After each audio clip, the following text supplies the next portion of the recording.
foros. Pero ya vamos tomando como una idea de lo que la alcaldía municipal y la secretaría han pretendido al recuperar un espacio que ha sido constructor de identidad nacional, el Foro Ciudadano, las famosas tertulias que han dado lugar a los grandes intelectuales que ha tenido el país. Nuestro alcalde en el primer foro nos ubicó en un ideario local sobre la conmemoración del Bicentenario. Luego el doctor Héctor Quintero Arredondo nos mostró el escenario de lo departamental en ese proceso de independencia.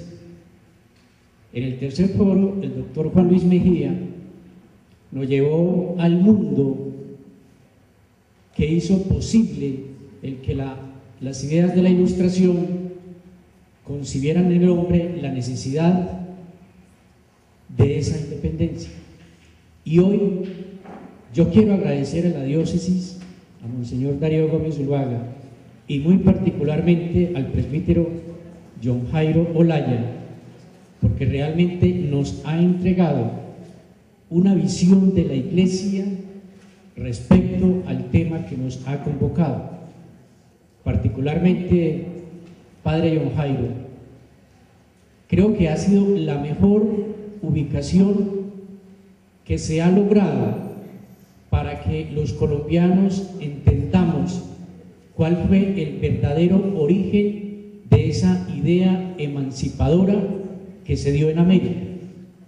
Pocos colombianos tenemos la oportunidad de conocer la visión de la Iglesia, porque hoy, al hablar de Bicentenario, nos hemos centrado fundamentalmente en lo que la sociedad civil estaba contemplando y hemos dejado de lado el papel de la Iglesia.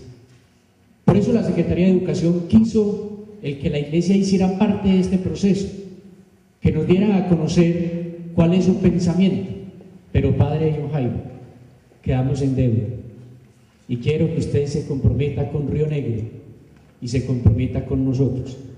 Cuando usted toca el segundo tema de su exposición, pasa muy de largo y realmente tenemos que profundizar un poco en lo que fue el siglo XVIII y el siglo XIX, con esa intelectualidad naciente y con ese papel fundamental que jugaron muchos hijos de Río Negro y muchos hijos de Antioquia, que fueron a los conventos, que se ordenaron como sacerdotes y que fueron realmente los impulsores, los motores, los motivadores del proceso de la independencia. Río Negro tiene una particular participación con un número de sacerdotes que es altamente significativo. He estado haciendo el trabajo sobre el papel de esos hombres rionegreros en el proceso de la independencia y realmente, después de conocer ya un listado bastante avanzado sobre el tema, hay que admirar cómo una generación fue a las aulas de San Bartolomé el Rosario y Santo Tomás, se formó y se puso al servicio de la causa patria. Indudablemente que también hay rionegreros que estuvieron al servicio de la causa española, y eso es lo que enriquece este conversatorio. De tal manera, Padre John Jairo, no sé si podemos adquirir ese compromiso, que el próximo año que vamos a trabajar este foro alrededor de dos temas fundamentales. Un tema que usted abordó, el tema de la educación desde la perspectiva de Baldomero Sanincano, con motivo del sesquicentenario de su nacimiento. Y un segundo tema, el preparativo del bicentenario de la Constitución del Estado Soberano de Antioquia, firmada en el municipio de Río Negro, en donde la Iglesia tiene un papel fundamental en la medida en que la mayoría de los diputados de ese Congreso Constituyente que formuló la Constitución de Río Negro fueron del clero. Y ese sería como el centro del debate que estaríamos proponiendo para el próximo año. Realmente me siento privilegiado de poder participar de este foro, de enriquecer el panorama de las ideas para poder entender el proceso de construcción de nación, los aportes que me están dando ustedes desde la academia que nos están dando desde la institucionalidad que representa, y nosotros como rionegueros, qué bueno que este escenario fuera un escenario totalmente repleto, porque creo que sería la forma de nosotros participar en la construcción de civilidad, independientemente de nuestras ideologías y de nuestros credos.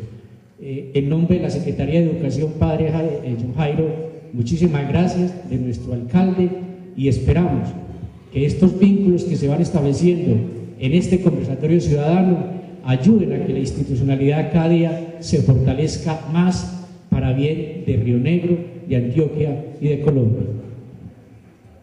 Jesús Gonzalo, muchas gracias por tu participación. Tenemos otra. Buenos días. Mi nombre es Luisa y bueno, la pregunta es, como bien sabemos, el clero se divide en dos partes, ¿cierto? Entonces, uno que era el que apoyaba al Papa y al mandato pues del rey a España, y el otro que apoyaba era al pueblo americano. Entonces, ¿de quién dependía el mandato de la segunda parte del clero que se dividió si la primera parte dependía del Papa? Repítelo. Bueno, hay que decir que no quiere decir, esto no quiere decir de que estos sacerdotes y estos religiosos pues estuvieran en contra del Papa, ni mucho menos. Ellos estaban bajo la autoridad también del Sumo Pontífice, y aquí no estábamos hablando de una división de la Iglesia como la que se dio con Martín Lutero en el siglo XVI. Simplemente que, como advertía, en las universidades europeas, cuando se empezó a estudiar o a profundizar más el pensamiento tomista, pues se fue descubriendo poco a poco, porque la ciencia siempre es progresiva, y por tanto también la ciencia filosófica y teológica, se fue poco a poco descubriendo de que, si bien es cierto que la autoridad proviene de Dios, sin embargo los mecanismos o los canales pueden ser diversos.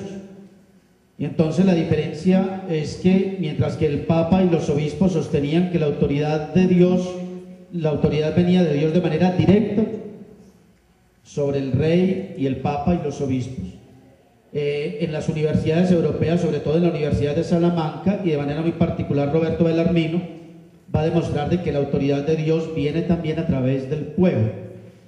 Incluso eso puede dar pie a lo que la voz del pueblo es la voz de Dios también.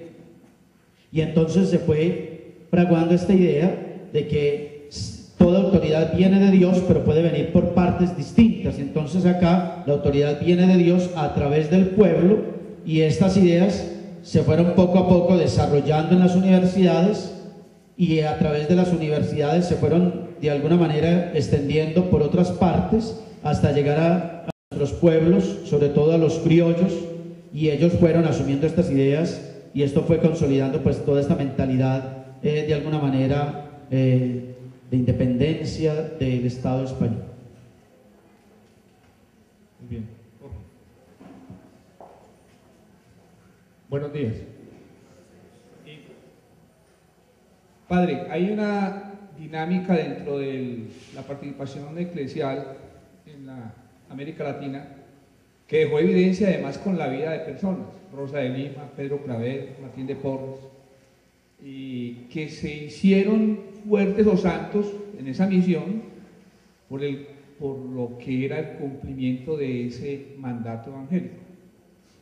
En esa dualidad que usted plantea de los sacerdotes que tenían la devoción a la corona y los otros la devoción al pueblo, pues es una división que fue más ideológica que religiosa, porque no hubo una división de fe. También hubo algo que hace referencia a la relación de una incoada visión independentista de origen inglés, porque nuestros próceres, O'Higgins, San Martín, Bolívar, también tuvieron un cultivo de ideas independentistas en cuna inglesa, donde probablemente algunos atribuyen que el movimiento de independencia que se da en América Latina era del enemigo acérrimo inglés, que era para los ingleses, eran para los españoles, donde había que dividirlos y separar esa independencia para poder lograr obtener rutas comerciales.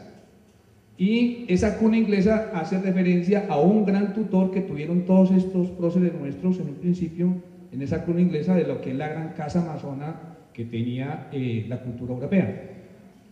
Entonces había una fortaleza independentista que hace un eco en la fortaleza que ya se recibía de la formación cristiana, que todos estos ideólogos, ese impacto, digámoslo así, masón, no llegó a cumplirse con la, tal vez si fuera algún propósito intencionado para la liberación de América, pero logra mitigarse por esa formación de intelectuales que ya habían en estos colegios, universidades e instituciones católicas.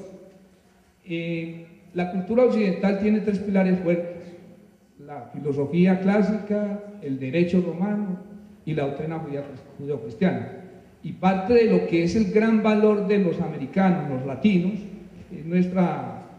esa identidad la tenemos en que se rebosa la conjunción de esos tres conceptos del manejo de Estado, y los que se apoya precisamente el desarrollo de los ciudadanos dentro del ejercicio de lo político, pero de un fuerte contenido moral como fue el pensamiento aristotélico.